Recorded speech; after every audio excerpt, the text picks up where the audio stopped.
அனைவருக்கும் வணக்கம். சற்று முன் வெளியான முக்கிய அறிவிப்பின்படி 60 வயதிற்கு மேற்பட்ட மூத்த குடிமக்கள் அனைவரும் பயன்பெறும் வகையில் அவர்களுக்கு முக்கியமான மகிழ்ச்சி தரும் செய்திகள் வெளியாகியுள்ளன. இதை பத்தி நம்ம வீடியோல பார்க்கிறோம். வீடியோவை ஸ்கிப் பண்ணாம பாருங்க. வீடியோக்குள்ள போறதுக்கு முன்னாடி இந்த வீடியோக்கு ஒரு லைக் பட்டனை பிரஸ் பண்ணிக்கோங்க. இப்பதான் நம்ம சேனலுக்கு ஃபர்ஸ்ட் டைம் வரீங்கன்னா சப்ஸ்கிரைப் பட்டனை பிரஸ் பண்ணிக்கோங்க.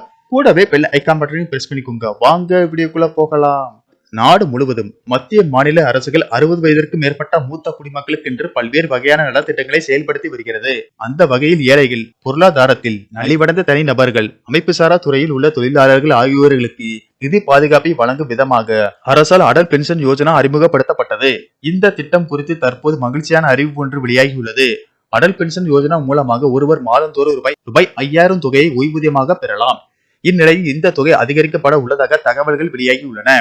அதாவது விரைவில் மத்திய அரசு பட்ஜெட் தாக்கல் செய்யப்பட இருக்கிறது.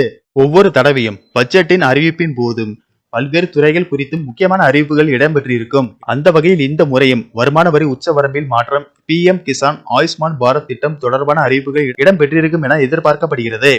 அந்த வகையில் அடல் பென்ஷன் யோஜனா திட்டத்தில் இந்த பட்ஜெட்டில் சில மாற்றங்கள் கொண்டு வரப்பட உள்ளதாக தகவல்கள் வெளியாகியுள்ளன.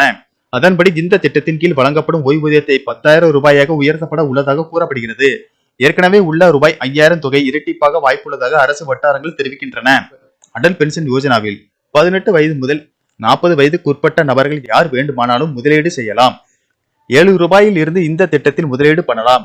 தினந்தோறும் ரூபாய் 7 வீதம் ரூபாய் 210 மாதம் டெபாசிட் செய்யலாம்.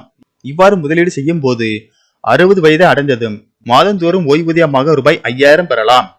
இந்த தொகைதான் உயர்த்தப்பட வாய்ப்புள்ளதாக தகவல்கள் வெளியாகியுள்ளன. பொதுத்துறை மற்றும் தனியார் வங்கிகள், தபால் அலுவலகங்களில் அடல் பென்ஷன் யோஜனா திட்டத்தின் கீழ் கணக்கு துவங்கி முதலீடு செய்யலாம். வருமான வரி செலுத்துபவர்கள் இந்த திட்டத்தின் பலனை பெற முடியாது. இந்நிலையில் அடல் பென்ஷன் யோஜனாவில் குறைந்தபட்ச ஓய்வூதிய தொகையை அதிகரித்தால் மூத்த குடிமக்களுக்கு பெரும் உதவிகரமாக இருக்கும் என்பது குறிப்பிடத்தக்கது. நன்றி, வணக்கம்.